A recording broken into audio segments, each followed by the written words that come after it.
ভাই আমার পার্সেল আছে, পার্সেলটা দেন। ও আচ্ছা আচ্ছা, এটা মানে আপনার পার্সেল না? এই যে লন। ঠিক আছে ভাই। হ্যাঁ ভাই, কই যান? কি হয়েছে ভাই, ডাকলেন কে? কি ব্যাপার ভাই, আপনি পার্সেলের টাকা না দিয়ে কই দিতেছেন? টাকা না দিয়া মানে? এ ভাই মাত্র না আপনাকে 500 টাকার নোট দিলাম। 500 টাকার নোট দিলেন? কখন দিলেন, কার কাছে দিছেন? দেখেন ভাই, আপনি আন্দাজে কথা কইতেছেন। আপনি 500 টাকার কোনো নোট দেন নাই। আরে ভাই একটু আগে আপনাকে 500 টাকার নোট দিয়েছি, আপনি ভিড়ের ভিতরে খেয়াল করেন নাই? দেখেন আপনার ক্যাশে 500 টাকার নোট আছে।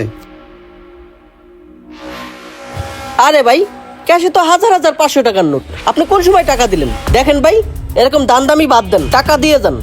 ভাই আমি আপনাকে টাকা দিয়েছি, আপনি দেখেন। আরে ভাই, আপনি আমার টাকা দেন নাই।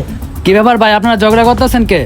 আরে ভাই দেখেন না, ওনাকে আমি মাত্র 500 টাকার একটা নোট দিছি, এখন উনি নগদে পল্টে নিয়ে নিছে। এখন উনি বলতেছে ওনাকে আমি টাকা দেই নাই। বলেন তো এখন ওনাকে কি করতে মন চায়? এই মিয়া ঠিকই তো, উনি আপনার কাস্টমার, উনি কি মিথ্যা কথা কইব?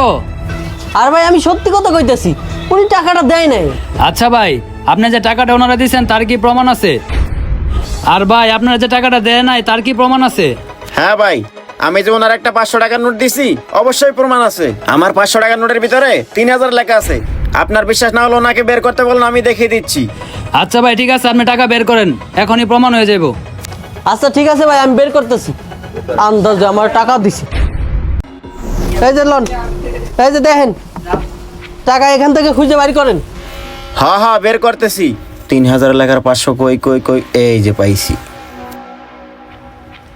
এই যে ভাই দেখেন, আমার টাকার ভিতরে 3000 লেখা। এই যে ভালো করে দেখেন। আরে এই দেখি সত্যি সত্যি 3000 লেখা। কি ব্যাপার, কোন সময় টাকা দিল কিছুই তো বুঝলাম না। হ্যাঁ তাই তো, টাকার ভিতরে 3000 লেখা। এই মিয়া, এখন টাকাটা কই থেকে বের হইলো? আপনি না বলে টাকা নেন নাই? ইয়ে মানে ভাই আসলে রাখেন মিয়া আপনার মানে মানে, এরকম কাজ করলে তো আপনার হোটেলে কখনো খাইতে আসবো না। ফাউল কোথাকার। এ ভাই যান আপনি। কোন সময় টাকাটা দিল? আচ্ছা বেশি দূর জানে, যাই তো পিছে।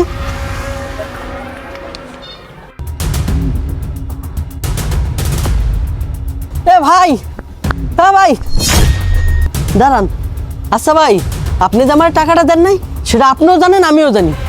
আর আপনার চেহারা দেখে মনে হচ্ছে না তো আপনি দান্দাবাজ। কিন্তু তারপরেও আপনি এই কেসটা কেন করলেন কোন তো আমার একটু। ভাই মুখ দেখে আর মানুষ চেনা যায় না।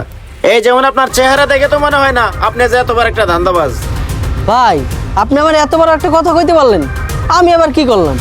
আপনি কি করছেন তাহলে শোনেন।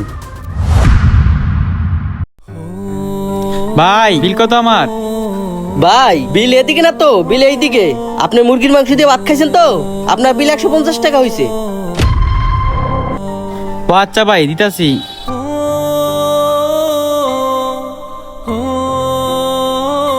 বিল এদিকে না তো, বিল এইদিকে। ভাই আপনি এখান থেকে 150 টাকা রাখেন। লোকটা মনে হয় অন্ত। যাক, সুযোগ একটা পাইছি, দিছে 500 টাকার নোট। এই সুযোগে টাকাটা মাইরে দিই। ভাই আপনি তো 150 টাকাই দিয়েছেন, ঠিক আছে যাই। না না ভাই কি বলেন ভাই, এটা তো 500 টাকা নোট, আপনি আমার বাকি টাকা দিয়ে দেন। আরে না না ভাই, আপনি 150 টাকাই দিছেন। আপনি অন্ধ মানুষ তো, এই জন্য হয়তো কোনো জায়গা ভুল হইতেছে। কি বলেন ভাই, এখানে 150 টাকা আছে? আচ্ছা ঠিক আছে আপনি যান। বললে হয়তো আমারই, আমি তো চোখে দেখি না। আচ্ছা ঠিক আছে ভাই। আরে এই অন্ধ লোকটাকে এভাবে ঠকালো, এর তো একটা ব্যবস্থা আমাকে নিতেই হয়। যাই, দোকানদারকে একটা শিক্ষা দিব আজকে। ভাই এবার বুঝতে পারছেন আপনি কি করছেন? ইয়া মানে আপনি দেখছেন? শোনেন ভাই, আপনি ওই অন্ধ লোকটার সাথে যে কাজটা করছেন একেবারেই খারাপ করছেন। আপনি যদি ওই অন্ধ লোকটার জায়গা থাকতেন, আপনার সাথে যদি কেউ এমন কাজ করতো, তখন আপনার কাছে কেমন লাগতো? হ্যাঁ ভাই, কাজটা করা একদম আমার ঠিক হয় নাই। আমি আপনার কথা দিচ্ছি, আজকের পর থেকে আমি কারোর সাথে এমন ধরনের কাজ করবো না। ঠিক আছে ভাই, আপনি যেহেতু আপনার ভুলটা বুঝতে পারছেন, এটাই অনেক। এই লোন আপনার বিরিয়ানির 500 টাকা। আর ভাই আরেকটা কথা, মানুষ অন্ধ হতে পারে, মানুষ না দেখতে পারে, কিন্তু ওই উপরওয়ালা ঠিকই দেখে। আপনি সবার চোখ ফাঁকি দিতে পারবেন, কিন্তু ওই উপরওয়ালার চোখ কখনোই ফাঁকি দিতে পারবেন না। তাই আপনাকে বলতেছি, সময় থাকতে ভালো হয়ে যান। ঠিক আছে থাকেন, আমি এখন আসি। মানুষ অন্ধ হতে পারে কিন্তু আল্লাহ তাআলা সবই দেখে, আর অন্ধ মানুষকে ঠকালে তার হিসাব আল্লাহ তাআলার কাছে কোনো না কোনো দিন আপনাকে দিতেই হবে। তাই আসুন আল্লাহকে ভয় করে সৎ পথে উপার্জন করি। ভিডিওটি ভালো লাগলে অবশ্যই বেশি বেশি করে শেয়ার করে দিবেন। ধন্যবাদ সবাইকে।